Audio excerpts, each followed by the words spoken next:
How to delete AliExpress account. In this video, I'm going to show you how you can delete your AliExpress account permanently. Here's a step-by-step guide to help you do it safely and securely. So let's get started.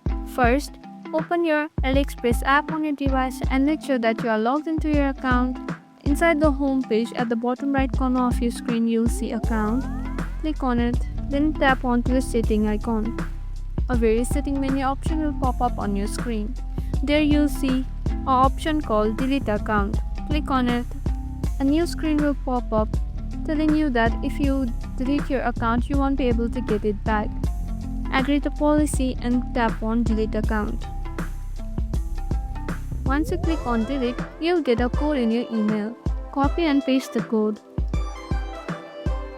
and click on verify. Now click on the agreement and finally click on delete account. And that's it. This is how you permanently delete your AliExpress account. If you found this video helpful, don't forget to hit on that like and subscribe button and also hit on the notification bell icon so that you won't miss any of our upcoming videos.